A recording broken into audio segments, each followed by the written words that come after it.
that talk show host was absolutely right. He pointed out the absolute double standard that our whole society falls into. When a male is abused, it's funny.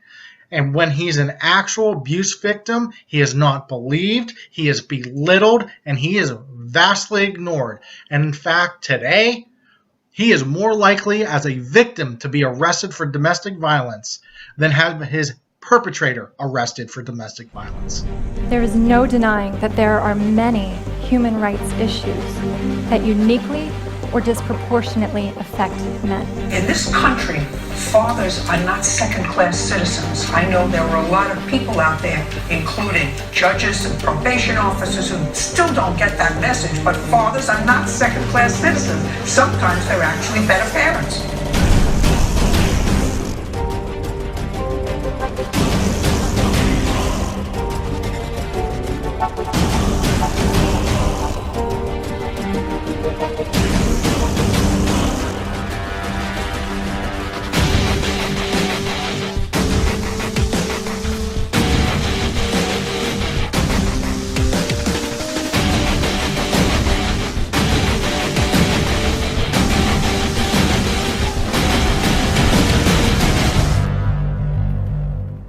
When men are married to women who scream like you, they just want to die sooner. Hello guys, welcome to my YouTube channel. I am a father's crisis.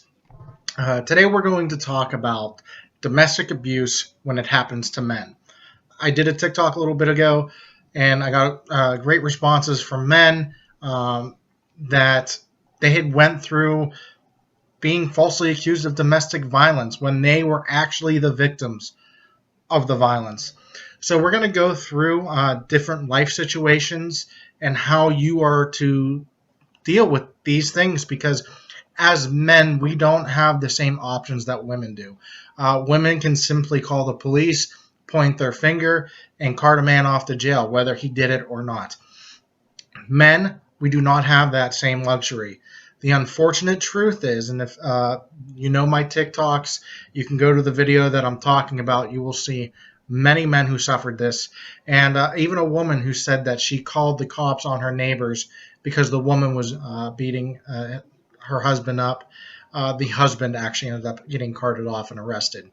But the fact is, if you are being abused and you call the cops, you are more likely to be arrested than the person committing abuse on you, your intimate partner. So we're going to go through and exactly, depending on your life situation, what you should do. But before we do that, I have 3 general rules, and it doesn't matter what your life situation is if you are being domestically abused by an intimate partner. The first rule is you do not ever fight back, ever. It's a cute saying to say, if women want equal rights, they get equal lefts, or equal rights, equal fights. Or these hands are rated E for everyone. Those are very cute sayings. And you can tell all those sayings to the prison inmates in your local county jail when you get arrested for domestic violence, because that's what will happen. So do not ever fight back. It doesn't matter if it's in self-defense. It doesn't matter if she started it. You are going to jail. That's all there is to it. So don't ever fight back, which leads me to rule 2. Be careful how you even defend yourself. Here's a situation. You have a 130-pound girl and a 200-pound man. The 130-pound girl, all she is doing is slapping, punching, doing whatever she can to hurt this man. But because we're guys and because women are, generally speaking, physically weaker than men, they don't do a lot of damage when they're just hitting or trying to punch. But a man might try to restrain these hits by grabbing her arms. He's not hurting her. He's not trying to break her arms. He's simply trying to hold her arms in place so she doesn't make contact with him. You would think that's perfectly acceptable behavior for men, and it should be. However, if police get called and they come over Because you were grabbing her arms, you most likely left bruises on her arm. And all she has to do is say that you hit her first and bruised her arms, and you're off to jail. She might not even have to say that. The cops might just see you with no marks on you and her with bruised arms. If that's all they need, you're going to jail for domestic violence. Is that right? No. But again, this happens to men all the time. So you can't, you got to be careful how you even defend yourself. Of course, unless she is literally going to shoot you or stab you or take your life away. Other than those two extremes, you really got to be careful. I mean, that kind of should go without saying. Like, if your life is literally in danger, then yeah, do what you can to save your life. But in general, if she's not threatening your life by physically attacking you, just be careful how you defend yourself. Because if you put a mark on her, even on accident, you're going to jail. So what is the best option for you? That leads me to rule number 3. You need to leave the house or apartment or wherever you're at and get away from the situation. Calling the cops probably isn't even an option for you. This is not right. This isn't fair. But again, simply just calling the cops and saying this woman's abusing you. In very rare cases, the cops might not even come if they think just the man's being abused. So I've heard that of happening as well. So again, your best option is just to leave, pretty much no matter what your life situation is. But then I'm going to start talking about now, depending on your life situation, what you should do. What is physical abuse that women do? This includes obviously hitting, slapping, biting, those things. Also, throwing things at you, throwing heavy objects at you. These are things that are physically abusive that women do. And also, women are statistically more likely in domestic violence situations to use weapons against their male partners. So also be watchful for that. So all these things are included. So even if she's just throwing things at you, might not be hitting you, she is putting you in physical danger. That is abuse. Just know that that is abuse, and you as a man don't have to accept that. So now, if you're just got a new girlfriend, know that women tend not to expose their craziness all at once early on in the relationship. So you need to really be on the lookout for red flags.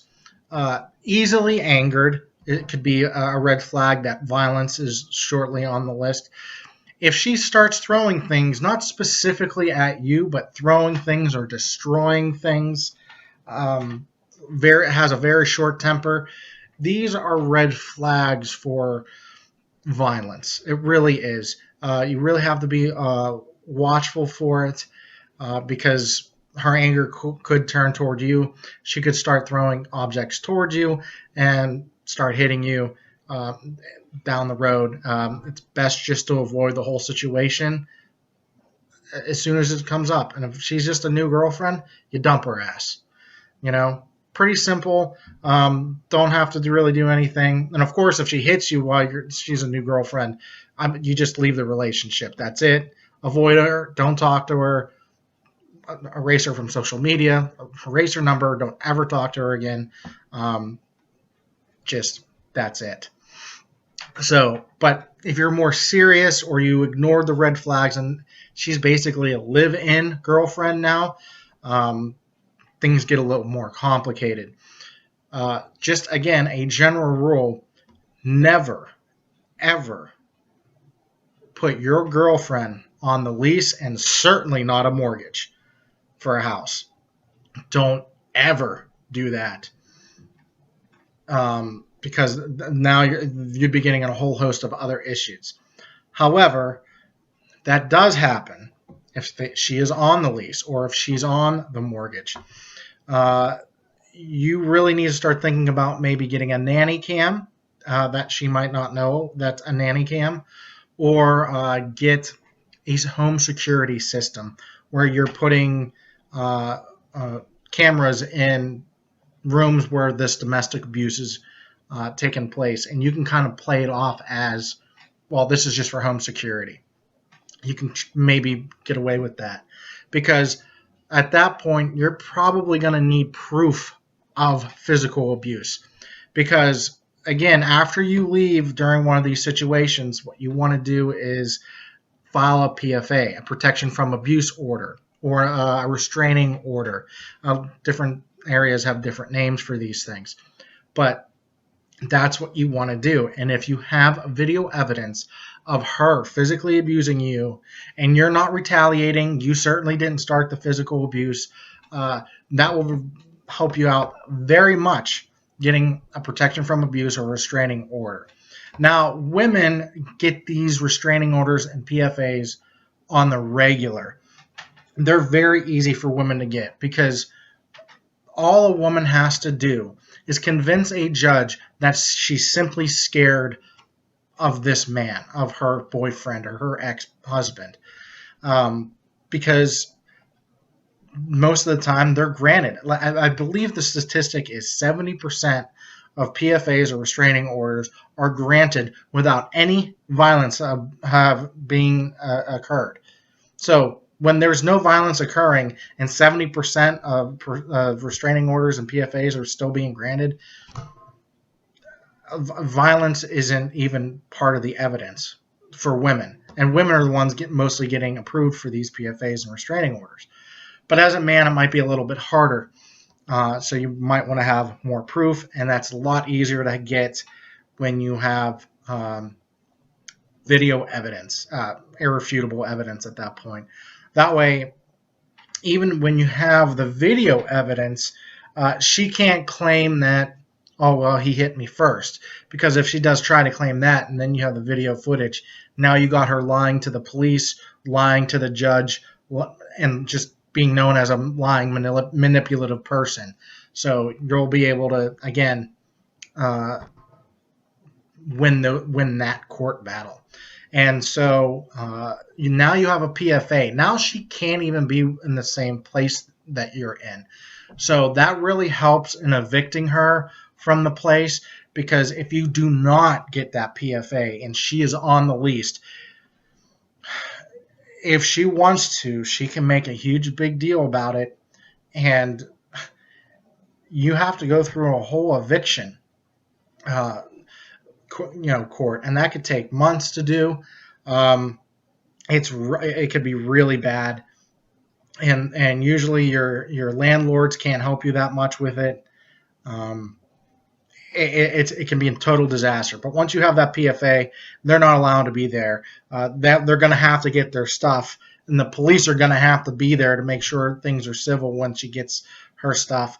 But it's real easy at that point to get her off the lease if there's a PFA and she can't physically be there. So definitely want to get a PFA if she is on the lease or on the mortgage. And when you're talking about mortgages, now you're probably going to have a civil suit, and you're probably going to have to buy her out if she can prove that she was basically paying into that mortgage. So that's a whole different issue right there. That's why I said don't ever put a girlfriend on your mortgage or on the lease. It's not worth it. It's better off if it's completely in your name. So now we come to if you're married. Proof is absolutely essential when you're married, because when you're married, you can't just pull the ripcord. You have to play the long game. You have to, because you're talking about now dividing up assets when you leave, and especially if you have children that are witnessing this abuse, or God forbid are being abused themselves by your partner. The last thing you want to do is have a very nasty court or custody battle, again, where men have a huge disadvantage. So when you have absolute proof that she is being physically abusive to you, or God forbid physically abusive to your children, having video evidence, again, nanny cams or push it off as a home security system, things like that. And having absolute perfect evidence is essential, because this will help you out in the divorce settlement. This will help you out in the custody settlement. Uh, if you have foolproof video footage of her abusing you or the kids, she's not going to get much in a divorce when a judge sees that, and especially a custody case, especially if she's abusing the children. If you have video evidence of that, she won't get any. She shouldn't get any custody. Although there are horror stories of even when mothers are drug addicts or abusive or anything like this, that the mothers still retain 50-50 custody, and even sometimes majority custody. Again, you need to reduce your odds of losing, and you got to realize that these systems that are in place are completely biased. They look at men as the aggressor almost all the time. We are the perpetuators of violence, and women are victims of this violence. That's how society looks at men. So the quicker you realize that, and the more you understand that, the more you understand why you have to go through all these hoops in order just to protect yourself and, God forbid, your kids. So again, like I said, if you're married, this proof is absolutely essential. You need to get video footage of you getting abused, essentially, and you sticking around playing the long game, and maybe in order to get this evidence, so that the last thing you want to do is leave, and then you leave the house, and then she gets a PFA, because she'll be able to do that. She'll be able to say, I'm afraid of him. And she'll get a PFA. And if she gets that PFA first, it's over. Say goodbye to your kids. Say goodbye to your stuff. Say goodbye to everything. You're going to be completely and utterly screwed. You definitely need to leave. After you get this video evidence, you need to leave, file PFA, and then call the police. Okay? Then then do what you need to do to press charges against her, and make sure you get the kids out of the house if you have kids. So if you have kids in the house, do what you can to get them out too at the same time. And do not let those kids see their mother until there's a court hearing about this. Because you both legally, until there's an order in place, can take them and do what you want with them. So if you give you want to be nice and let them see their mom, the mom has no reason to give them back. And legally, she doesn't have to. In fact, if that does happen, she might be able to get the cops to come to you, intimidate you into giving her the kids to visit. If this happens, don't listen to the cops. This is a completely 100% civil matter. Cops have no authority, especially when there's no order in place yet. But when you have kids and you're on that birth certificate, you have every right in the world to deny that they go with an abusive parent, the other abusive parent. Those are your kids, and they can essentially be with you. So wait until the court settles it all out. And again, hopefully you have the evidence to establish the abuse that she has put you and your children through. And that will definitely help you in the divorce settlement. Now you have all the leverage. She might not even get much. So this helps you out, saving your assets.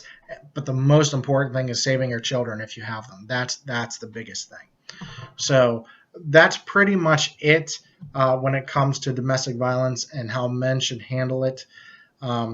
I might do another YouTube video about why this is like this. I'm already getting close to like 20 minutes here, but I want to make sure that we discussed pretty much every situation, the general rules, and what you guys should do to follow if this is happening to you.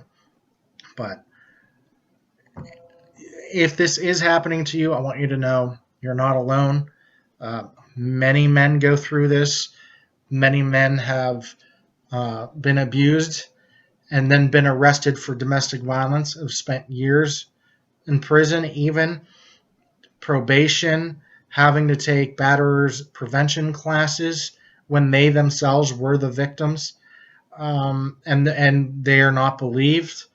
They are laughed at, ignored, and it's a real tragedy. It's a real tragedy.